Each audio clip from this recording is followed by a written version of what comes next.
Hola amigas y amigos del Facebook, les saluda el abogado Juan Carlos Díaz Quintanilla, socio del estudio jurídico del Carpio y Asociados.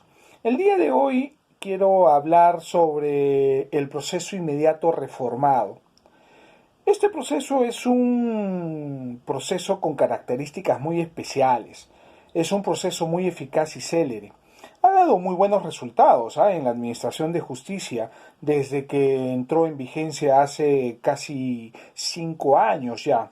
La vigencia del proceso inmediato se dio a partir de su publicación del Decreto Legislativo 1194, donde se dispuso que a partir del 30 de noviembre de 2015 entrara en vigencia en todo el territorio nacional. Esta iniciativa tuvo como objetivo ofrecer una lucha frontal y eficaz contra la inseguridad ciudadana. Es en este contexto que el Consejo Ejecutivo del Poder Judicial, a través de la resolución administrativa número 347-2015 del 24 de noviembre del mismo año, donde se dictaron los lineamientos principales para poder implementar en todo el territorio nacional los órganos jurisdiccionales especializados que iban a conocer este tipo de procesos. Este proceso, como les mencioné, tiene características muy especiales y una de sus características principales son la de su celeridad. El proceso inmediato constituye uno de los principales mecanismos de simplificación procesal, donde se prescinden de la etapa de investigación preparatoria y la etapa intermedia, quedando expedito los hechos para la etapa de juzgamiento.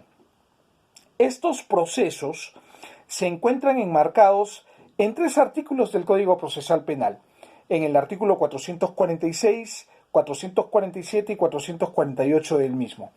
El 446 habla sobre los supuestos de aplicación y de cómo el fiscal debe de solicitar la incoación del proceso inmediato.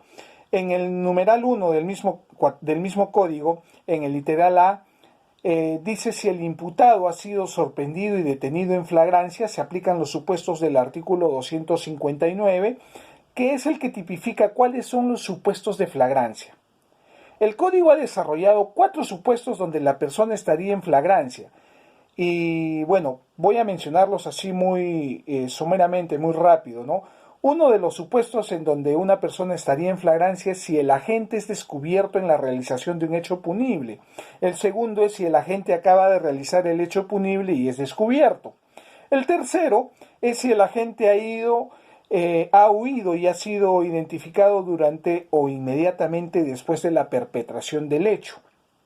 Y el cuarto es si el agente es encontrado dentro de las 24 horas después de la perpetración del delito.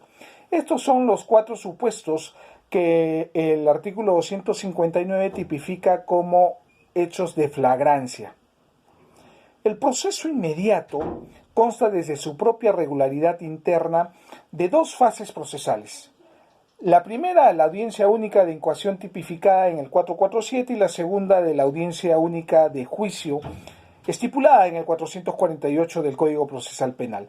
Ambas informadas por el principio de aceleramiento procesal, en el que rige la máxima de que las audiencias son inaplazables, ¿ya?, y la vigencia del principio de concentración procesal. Cabe destacar que la audiencia única de juicio, condicionada por la audiencia única de incoación, al definir con carácter previo la viabilidad del proceso inmediato en atención a los presupuestos y requisitos que lo configura: evidencia delictiva y no complejidad procesal. A su vez, estas fases se subdividen en 2 periodos procesales. La primera es la definición de los presupuestos del juicio para dictar si correspondiere acumulativa y oralmente los autos de enjuiciamiento, y la segunda, la realización del juicio propiamente dicho.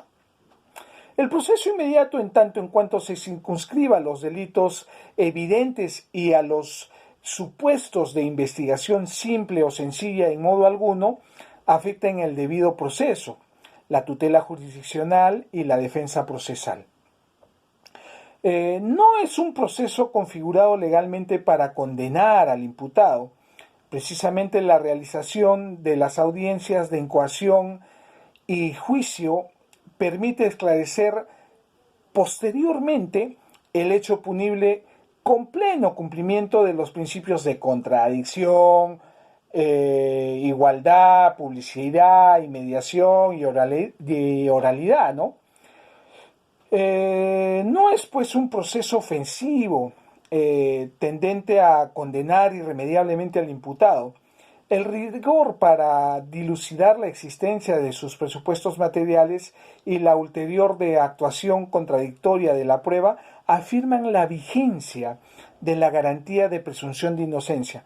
Por consiguiente, si el resultado probatorio no arroja la presencia de prueba legal fiable, corroborada y suficiente, que son elementos insustituibles para cumplir con esta garantía del derecho fundamental a la libertad. El juez está en la obligación de dictar sentencia absolutoria.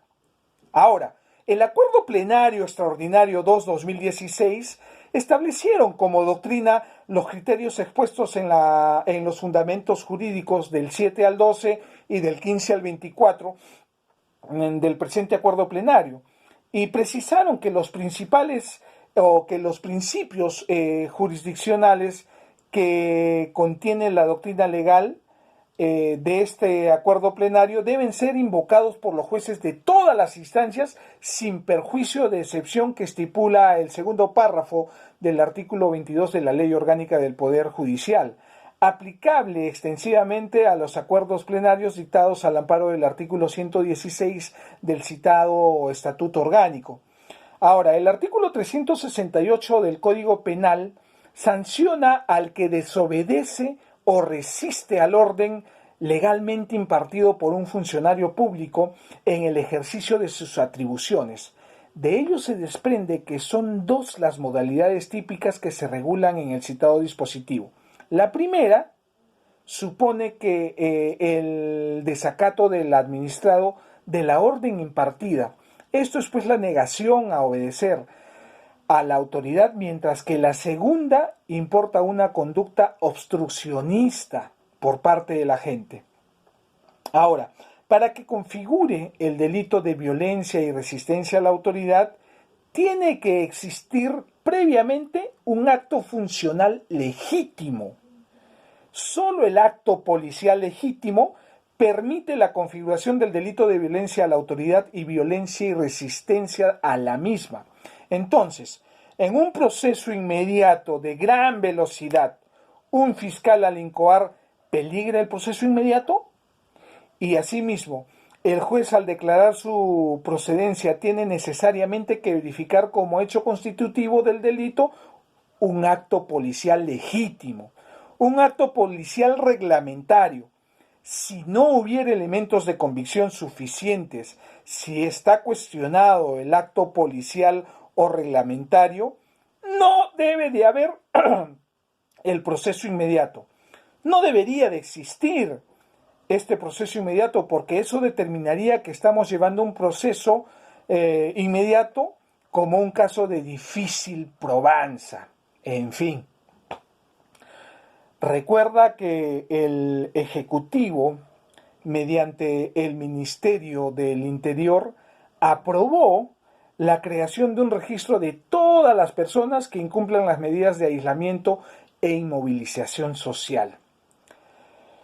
Inmovilización social obligatoria, ¿no? Dispuestas en el marco del actual estado de emergencia nacional.